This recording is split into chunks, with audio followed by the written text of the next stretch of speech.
আসসালামু আলাইকুম everyone welcome back to my channel Bilkis kitchen blog. আজ আবারও আমি একটা নতুন ভিডিও নিয়ে চলে এলাম। আমার আজকের ভিডিও হলো মাটির চুলায় লাকড়ির আগুনে কিভাবে দেশি মুরগি ও নতুন আলু দিয়ে রান্না করা যায়, সেটাই আজ আপনাদের মাঝে আমি শেয়ার করব।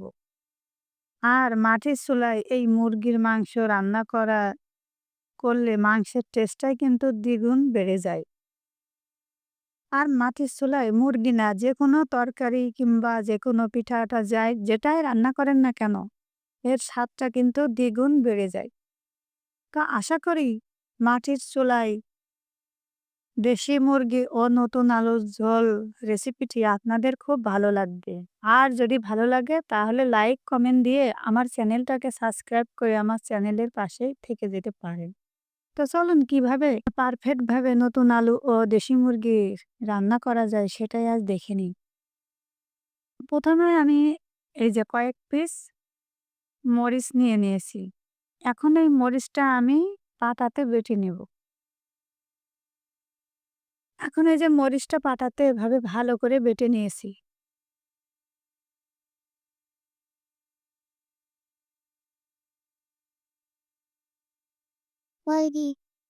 এখন মরিচ বাটা হয়ে গেছে, উঠাই নেব।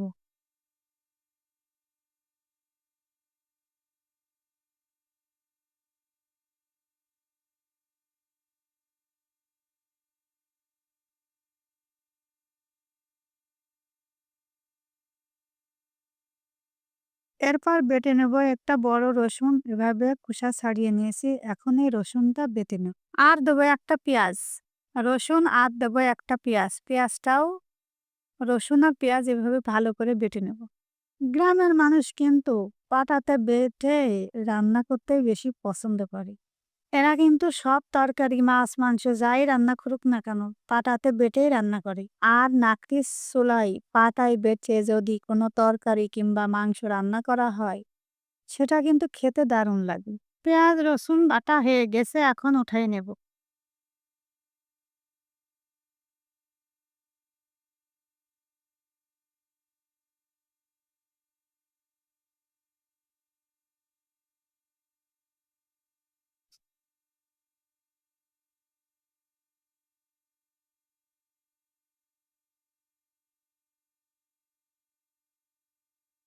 এরপর নেব ১ চামচ জিরা। আম নেব ৩টা এলাচ ফল। আর নেব ৪-৫ পিস ডালচিনি। ডালচিনি, এলাচ আর জিরা ভালো করে এভাবে বেটে নেব। এখন ডালচিনি, এলাচ ও জিরা বাটা হয়ে গেছে, উঠাই নেয়া।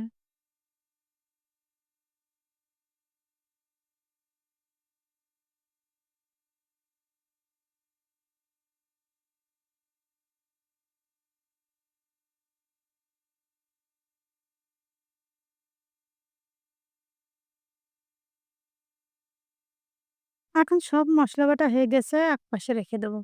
১ কেজি দেশি মুরগি এভাবে ভালো করে ছোট ছোট করে কেটে ধুয়ে নিয়েছি। আর নিয়েছি কয়েক পিস নতুন আলু। নতুন আলুটাও আমি এভাবে ভালো করে কেটে ধুয়ে নিয়েছি।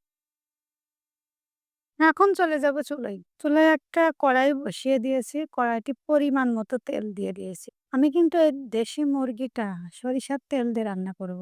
এর জন্য চুলোয় পরিমাণ মতো সরিষার তেল দিয়ে দিয়েছি। এরপর তেলটা একটু গরম হলেই আলুগুলো দিয়ে দেবো। আলুগুলো দিয়ে আলুগুলো হালকা করে ভেজে নেব।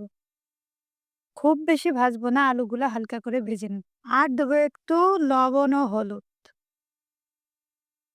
লবণ হলুদ দিয়ে এভাবে ভালো করে আলুর সাথে মিক্সড করে নেব। এভাবে ৪-৫ মিনিট আলু এভাবে ভেজে নেব। আলু ভাজা হয়ে গেছে, উঠাই নেব।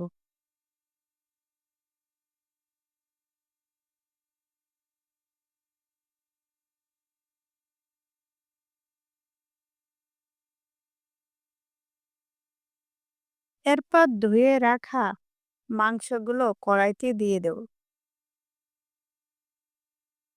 এরপর দেবো সব মশলাগুলো, বেটে রাখা মশলাগুলো এভাবে দিয়ে দেবো মাংসের উপর।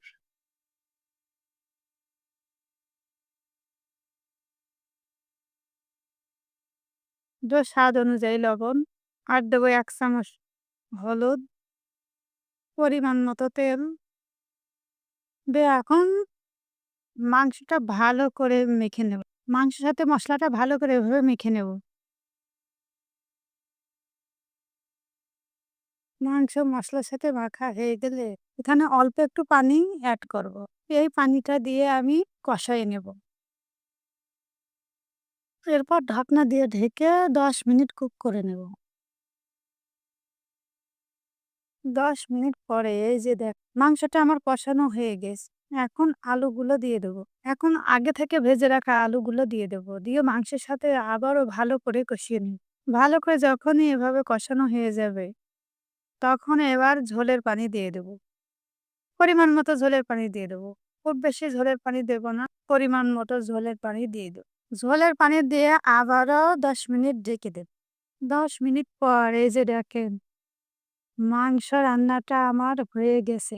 আর দেখেন মাংসটা কত সুন্দর কালার দেখাচ্ছে। মাংসটা দেখতে যেমন সুন্দর দেখাচ্ছে, এই মাংসটা খেতেও কিন্তু অসাধারণ। আশা করি আমার এই রেসিপিটি আপনাদের খুব ভালো লেগেছে। আজকের মতো এখানেই শেষ করছি। আল্লাহ হাফেজ।